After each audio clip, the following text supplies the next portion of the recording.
Welcome to Wine Soundtrack South Africa. Listen to the passion with which producers narrate their winery and their world. In 30 answers, discover their stories, personalities, and passions. Hello friends and listeners of Wine Soundtrack. This is Morena Kalo, and today I'm sitting with Pierre Wahl from Survivor Wines. A very warm welcome, Pierre. Can you tell me a little bit about yourself? Yeah, thanks. It's lovely to join you guys. Thanks for hosting me. I finished studying at Elsenburg Agricultural College in 1995, where I graduated and qualified as an oenologist and viticulturist, and then in 1996 started to make wine at Nguni Wines outside of Wahl. I worked there for 2 years and then moved on to a winery in Elgin Valley called Morrison. Was there for 4 years, and then in 2002 started at Rakes, where I've been winemaker for 20 years. And then at the end of 2021 I resigned there and started in 2022 at Survivor Wines, and we make wine from 5 different regions in South Africa. Yeah, it's an interesting concept, how Survivor came about. Can you tell me a little bit more about where your vineyards are all located? Yeah, sure. So we started out in the Swartland in 2014 because we wanted to make wine, follow a very similar strategy as in Europe, where they nominate certain areas for certain varieties. And when we started out in the Swartland, we focused on Chenin Blanc, Pinot Noir and Syrah, but also knew that we needed to move to different areas, but we didn't want to make Cab and Sauvignon Blanc and so forth also in the Swartland, because that's not a region that's known for that. So we went out to Stellenbosch, where we focused on Cab, then to Elgin, where we focused on Sauvignon Blanc and Chardonnay, and then also Hemel-en-Aarde, we just started last year, where we make a little bit of Pinot Noir. And then also when I started in 2022, we started a new range, Stellenbosch series. We decided on a different area, or rediscovered the Tradouw area, where we use the Cabernet Franc and Merlot, and also do a little bit of Chardonnay as well. So that's the areas where we make wine in, and then use cellars close by the vineyards. It's a great concept, really terroir-specific wines, which I think there's quite a demand for at the moment. In total, at the moment, how many vineyards do you have planted? So how many hectares of vineyards in total, roughly? So we have we rent some vineyards in most of the areas, but we have area in the Tradouw where we actually invest and we rent space, and we actually plant on the producer's farm, where we've got about 1 hectare of Cabernet Franc planted there, and we're going to plant some more Albarino there. But in total, we've got about 40 hectares of land where we get grapes from. And to how many cases of wine roughly does that equate each year? Well, we make about we use about 400 tons in total, but we don't use all the wine that we make from it. I only select the best. So at the moment we make about 10,000 by 12 or 20,000 by 6 bottle cases. Mm-hmm. But it's definitely growing, and for a fairly young brand, you've certainly started to make quite a mark on the local market. Where internationally are we able to find your wines at this point in time?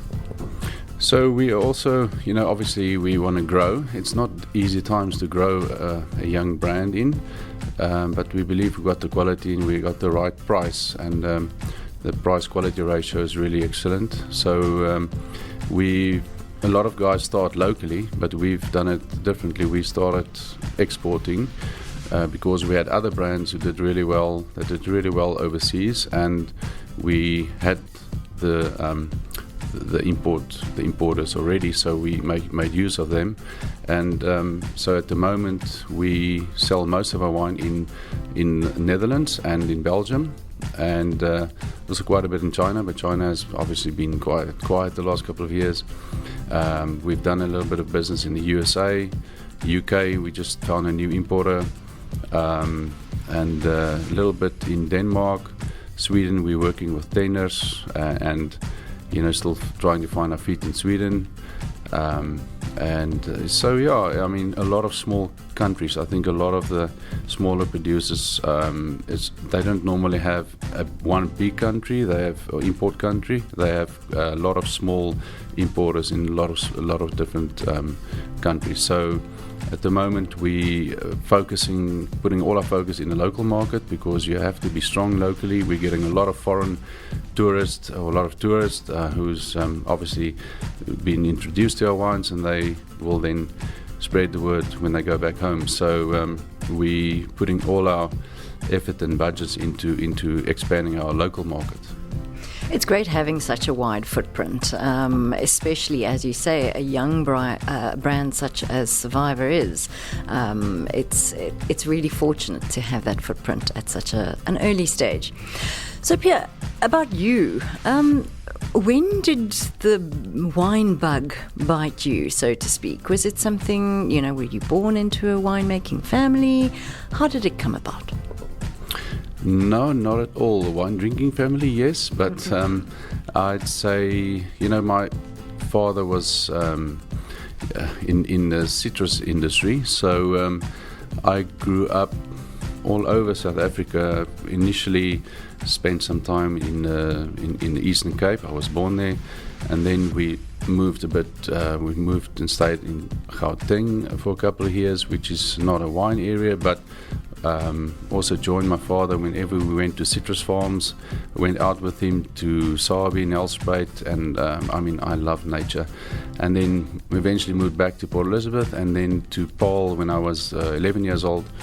So that's where also I went with him to a lot of the farms in Swartland area, Citrusdal, and I was fascinated by just being outside and seeing how fruit grows, number one, and then number two, on the wine side, to smell the flavors coming out of their glasses. Every Sunday they're drinking wine, not the.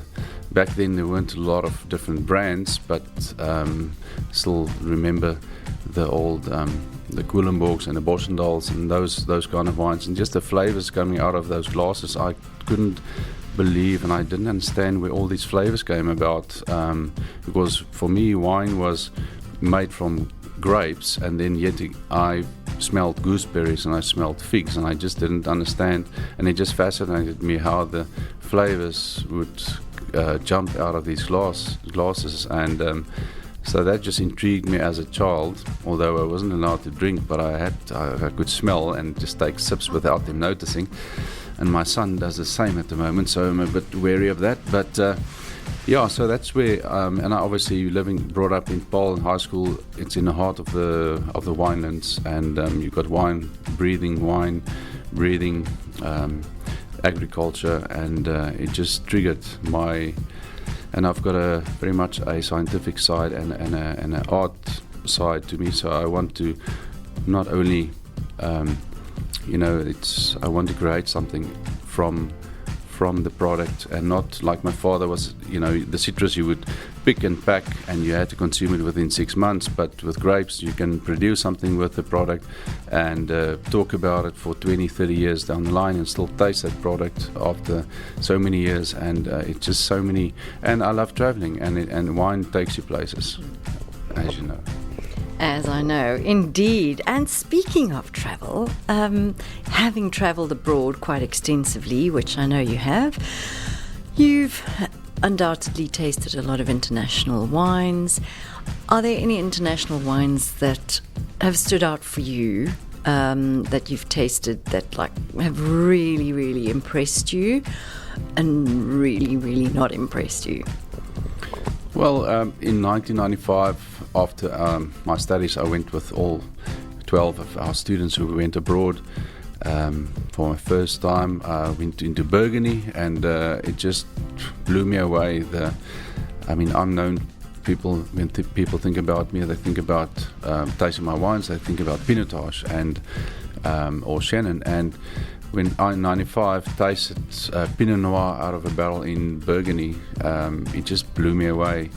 tasting a barrel out from the main Jean-Jacques Brewer, it just gave me goosebumps all over, and I haven't had that experience a lot in my winemaking career. And the next time was in 2002 when I made Pinotage in Tolbach, and then again a couple of years later, but also from Pinotage. So Pinot Noir was the first cultivar that really blew me away. And for me in South Africa, there's not a lot of Pinot Noirs, but these days we're making so much more better and better Pinot Noir. And I've always wanted to make a Pinot Noir, and this last year, 2022, was my first vintage since being a winemaker that I was able to make a Pinot Noir.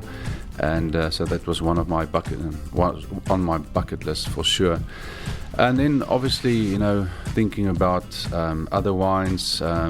In 2008, I was in Croatia, and I was on an island called Var, or HVAR, Var, and I tasted Plavac Mali, which is also it's a native cultivar from Croatia, and it's also a hybrid. With one of the parents being Zinfandel. So it just brought me back to my roots, where Pinotage, my love Pinotage, Pinot Noir and Cinsault parents. For me to fall in love with a cultivar Plavac Mali from Croatia, it's once again a hybrid, and for me that was an outstanding cultivar in Croatia, but also not from all the producers. There were really some exceptional ones, but also some really horrible examples. But and I think Pinotage has gone a long way since the start, since I'll say the late 90s, where it used to be 80s and 90s, to where it's today. It's definitely one of the iconic cultivars in South Africa. So, but horrid wines, well, you do stumble over a couple. I think if you think about not a specific wine, but a area like Bordeaux. I love really expensive Bordeaux's are world class, but I've tasted some because I can't afford the most expensive ones, but you can really stumble across really acidic and tannic Bordeaux's, which was for me really not something I want to make. Yeah. Fair enough. Back to Survivor. From your range, what is the most expensive bottle? What is it? Well, it's still in the making, but it's still a bit of a secret. But at the moment, it's a wine from the Tradouw area called Pendulum, and it's a Cabernet Franc Merlot blend of the 2019 vintage. So it's really world class. Like I said earlier, the Tradouw area for me it's very similar to Right Bank Bordeaux, and it brings about wines of great purity. And then in terms of a favorite, I know you don't ask a winemaker which one is his favorite. However, if you were to walk through your cellar right now and you would taste one of the wines, either in tank or in barrel, which one excites you the most? We've just coming to the end of harvest, maybe one of those ones that you think, this has real potential to become something extraordinary. Which one would that be at this point in time? Yeah, so, being at a new venture for me, last year was all about finding my feet in with people and with the different blocks, but starting in January in 2022, it's not easy to manipulate a lot of the vineyards. So in a 2022 growing, 2023 growing season, I could do a lot more with the farmers and with the viticulturists all over, and really try and groom the grapes the way I wanted it. So the style of the wines this year are much closer to where I wanted to what it was maybe in 2022. So this year, I must say the standout for me at the moment is the Chenin Blancs from the Swartland. And I've done a lot of trials also with hand picking and machine picking and wild ferments. And more often than not, the wild ferments are the wines that really that's definitely intriguing, and that's the standout wines for me. So So at the moment it's the Wahl ferment Chenin Blancs, and they're still fermenting. It's been 2 months now, and they're still tweaking over, and it's just a couple of years ago, actually, I had Chenin Blanc fermenting until just before winter, end of May, and it stopped fermenting, and it still had some sugar left, and it started to ferment again in spring. And for me, those wines are the most interesting, and it looks like I'm going to have a couple of those batches. So just keep the barrels full, make sure the pHs are right, and then there's some really beautiful babies coming out of there, some really complex wines. That sounds pretty exciting. I'll definitely keep my eye out for those when they eventually hit the shelves. Pierre, what is your opinion on wine critics, competitions, scores, that kind of thing? It's quite contentious sometimes, but is there a place for it? Yeah, I believe so. I think you have to really be very careful on which competitions to enter. You must be really focused. There's so many competitions these days, and they are so expensive, especially for us South Africans. We have to send wines abroad, so we have to be very selective. So for me, it's important there's a couple of standout competitions where you have to be, just take the knock and enter your wine. But for local competitions, I tend to enter for the cultivar-driven competitions, cultivar-specific competitions, rather than there's so many, so you have to really be very selective. So cultivar-specific competitions for me, and then maybe 1 or 2 competitions. But and then wine critics, there's only a handful these days. That's who we do, who tend to, who we look after and who we value. So, but especially for a young brand like Survivor, it is important to take part in competitions and to make a mark. I think when you establish and you maybe 20 years down the line and you've won a lot of competitions and medals and have consistency. For me, it's all about consistency more than winning a double gold at some competition. You have to have consistency and sales. At the end of the day, bottom line is sales. So if you for me, a sold out cellar is much better than a double gold medal. So that's for me more important. Yeah, I think ultimately sales is what it comes down to, and if that critic's comment or rating or the double gold can bolster those sales, well, that's what it's all about. So yeah, okay. As a consumer, what do you enjoy drinking? Red, white, bubbly? What's your drinking style? Well, I first look at what I'm going to have, for what I'm going to prepare for dinner or for lunch or whatever. So, and the conditions, the climatic conditions and so forth. So I'm very much in summer white drinker, and then maybe Pinot Noir, a chilled red wine or a chilled Pinotage. So I love my red wines must be chilled. But in winter, obviously, I love a really serious Cabernet Sauvignon. So very much a emotional drinker, or what I tend to drink on the conditions surrounding me. So I'm not specifically just a Cab or Merlot drinker, but I like to taste different, because we make wine from different areas, different cultivars. I have to be on top of it and taste a lot of competition as well. So, but for me, it's all about the mood I'm in a specific day and the food I'm going to have. Mm-hmm. And following a day where you've been, say, tasting the competition, would you have a hangover cure that you can share with us? Yeah, another glass of wine. No. Well, it's been interesting. I mean, 20 years ago, I didn't think about it, because hangovers you could handle. But these days, a little bit older, it's become like my brain is an extra liver, and it has to almost also detoxify my blood. So yes, I think just a lot of water before you go to bed. That's the only thing that helps with me. And a Texa or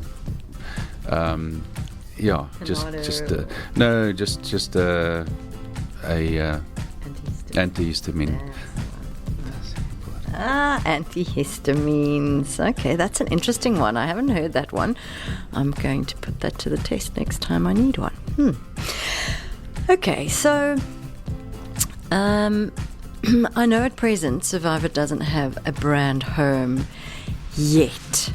Watch this space. I believe there's something exciting happening. However, a bunch of aliens were to land in a UFO in one of your vineyards, and you happen to be there with a whole load of your wine, and they're thirsty. They've obviously travelled across the universe to land. What would you pour them? I would. Well, they obviously going to be very thirsty, so maybe first quench their thirst, because any wine when you're thirsty sometimes can't, especially if it's reds, it could be too tannic. So just give them some beer maybe, or a glass of water, and then just to quench the thirst. And then I would put them on some of our reserve Chenin Blanc, and obviously there's going to be a spread of a lot of charcuterie and some cheeses and so forth. So and then move on to the pinotage, especially the terroir range, because they'll still be thirsty, and then finish off with a reserve pinotage, Survivor reserve. The 2020 got 5-star platter last year, so it's probably for them, I call pinotage the Pope. I'll convert them without, they'll have one sip and they'll be converted onto pinotage, and wouldn't want to taste anything else. Confidence. I like it a lot. So Pierre, I do want you to share the story of how the Survivor brand came about, because it's one of my favorite bottles in terms of its labeling and the imagery that's on there.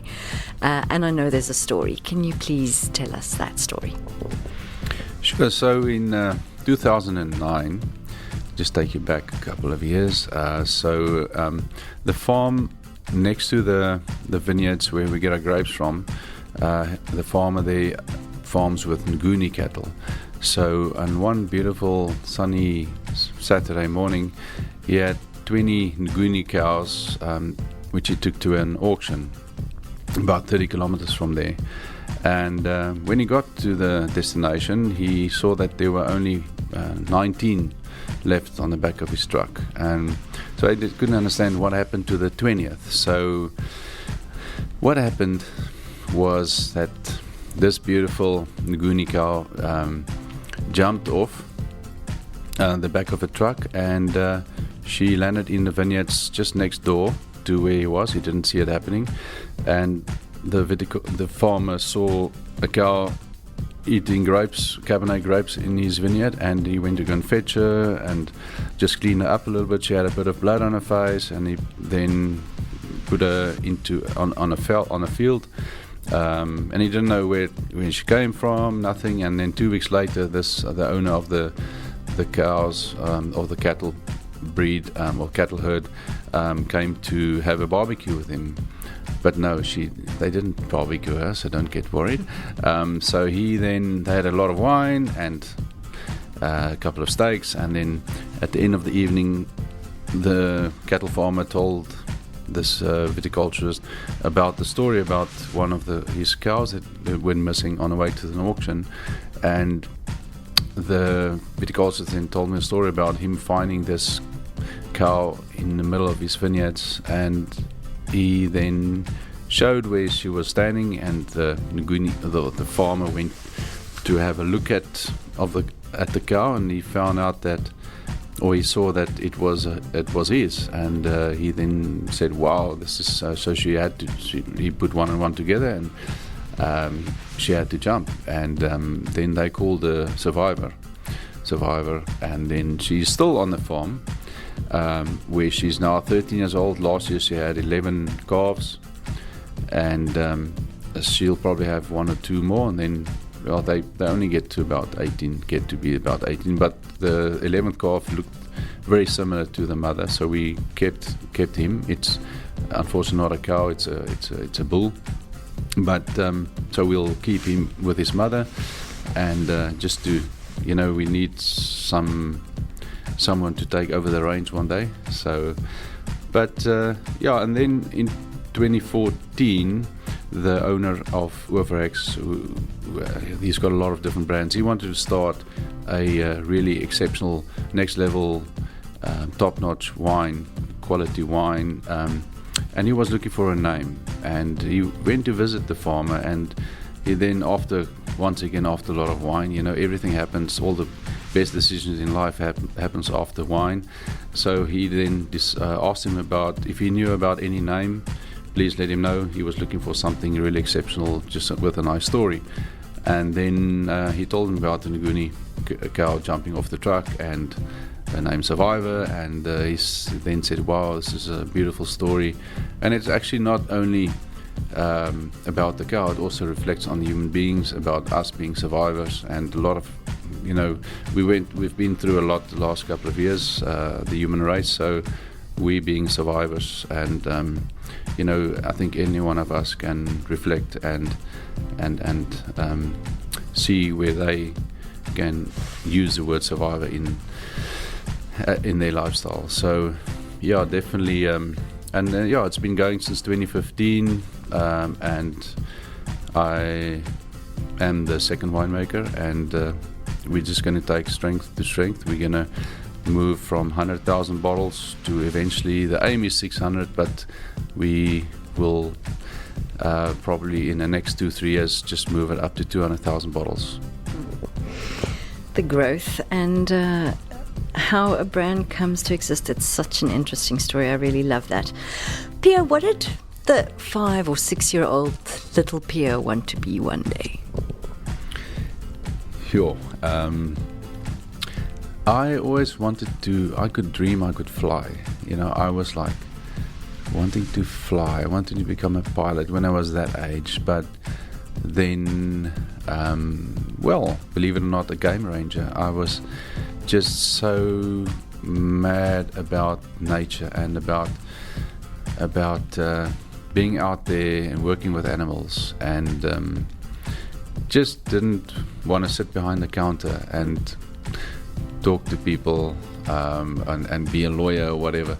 My sister went to study law, and she's in acting and everything. I'm everything, but I just want to be outside and work with nature. And so that was when I was little, and then I discovered that they don't get paid a lot.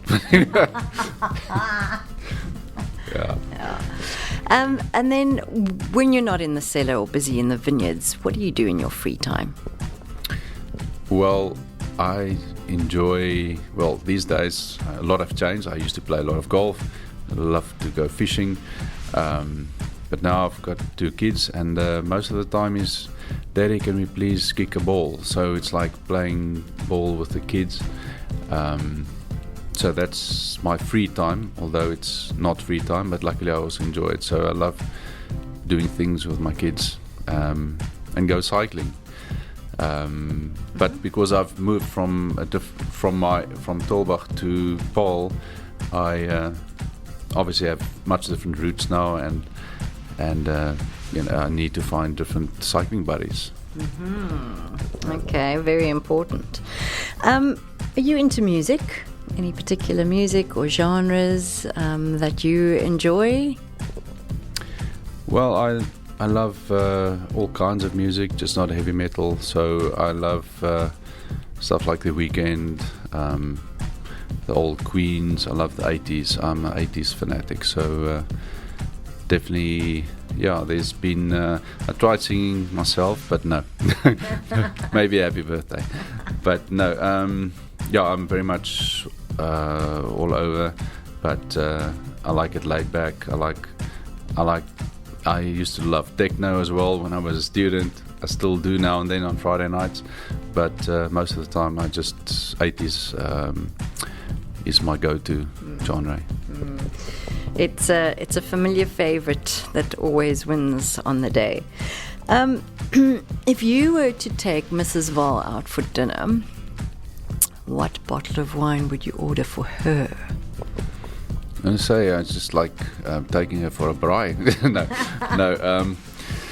Well, yeah, so, well, she fell in love with me because of the semillon I used to make. So she loves it rich and quite a full-bodied white wine, but definitely not Sauvignon. So she's not a Sauvignon fanatic. She loves a complicated wine. It almost sums me up. But no, it's so definitely a older bottle of Chenin Blanc these days. And then, what is your proudest achievement at work? Well, that has to be in 2016 I won the Diners Club Winemaker of the Year for a Chenin Blanc. So with a 2014 Chenin Blanc when I was still at Rake. So that definitely, and also becoming a member of the Cape Winemakers Guild in 2010 to be recognized as one of the top winemakers in South Africa. So and that's probably the two standout performances or career achievements. Okay. If you could share a bottle or two of wine with anyone in the world, alive or dead, who would they be, and what wine would it be? That's a deep question, but well, I would say definitely I would say definitely one of them will be my father, because he's probably been the inspiration on a lot of things, and my career decisions for myself and stability in my life for myself and my sister. So definitely with my dad, and then also a guy like Francois Pinard.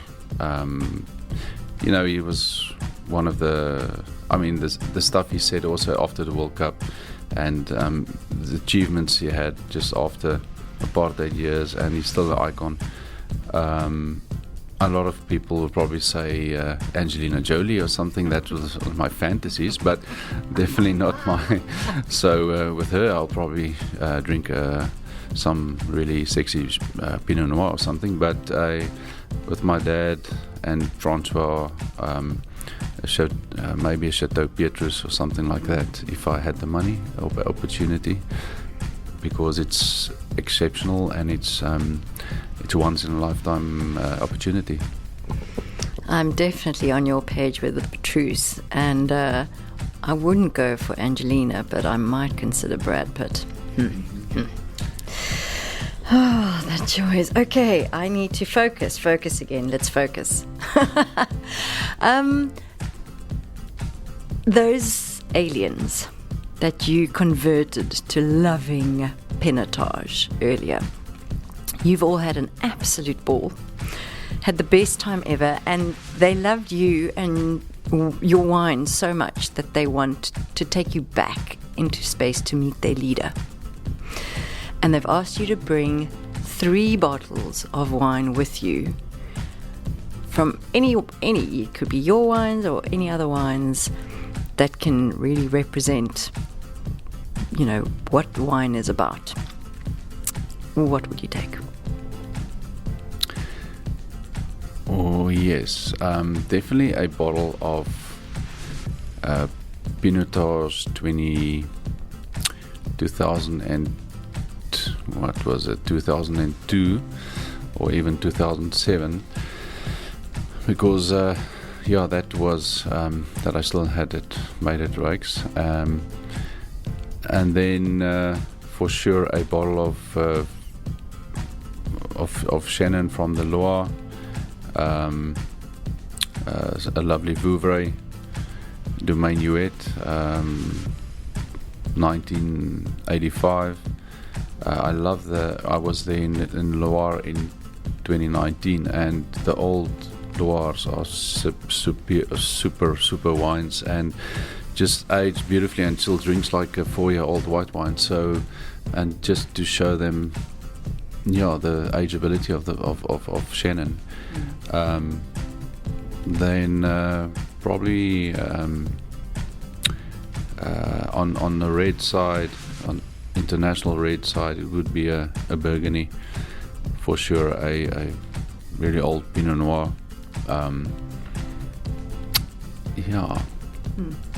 Fair enough.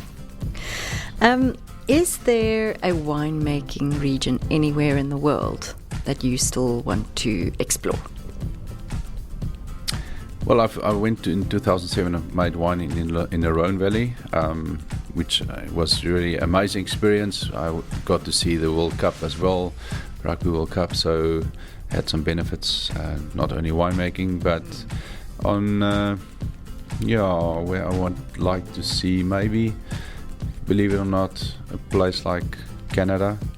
The Rieslings. Riesling was also one of my lifelong white fantasies, white cultivars that I really enjoyed, from obviously the Rheingau, but I think Canada also makes some really exceptional whites, Rieslings especially, and Pinot Noir.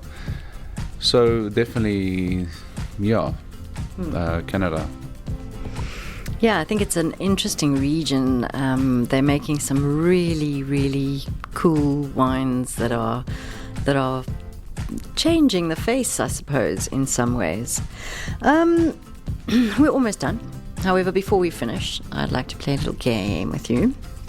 I'm going to mention 3 different varieties, and I'd like you to pair each of them with a song or a genre or an artist, music artist that you feel represents that variety. Okay? You've consistently expressed a love for Pinot Noir, so I think we need to throw that in. Okay, Pinot Noir. Yeah, that would be a very much, for me, love music, like geez, putting me on the spot here.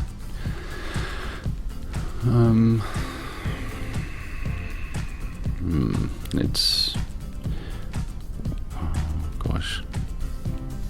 How would you describe the voice that sings it? Is it more of a Barry White, or is it more of a Diana Ross, or probably more Michael Bublé? I'd say. Smooth. Yeah, smooth, and or a Katie Melua kind of. That's probably better. More a Katie. Katie Melua, so dreamy and okay, I can see that for sure. Pinotage, one of your all-time favorites. Now we're talking rock. Definitely something like, well, more my new school rock, like The Weeknd, or even Imagine Dragons. I love them. So, and Pinotage is can be quite devilish, so it's could be quite robust and expressive, and Imagine Dragons are quite that. Yeah, and modern and funky and vibey, and not funky in the weird way, funky in the cool way. I can see that very, very much so. Okay, let's go with Riesling. Riesling, that is probably a bit more towards Guns N' Roses, bit more acidic, and maybe, I'd say Guns N' Roses, Queen, those kind of old school rock. Very, very good. Pierre, thank you so much for joining us today. Would you like to just remind our listeners where they can find you and Survivor Wines online, on social media platforms? Yeah, sure. So if you're looking to purchase our wine, you can find it in Norman Goodfellows, most Norman Goodfellows stores. Online, obviously, at www.survivorwines.com. Or on Instagram, but we're looking forward to one day getting you on our premises when we will have this address, but watch this space. Exciting times. Thank you so much. Thanks for listening to a new episode of Wine Soundtrack South Africa. For details and updates, visit our website winesoundtrack.com.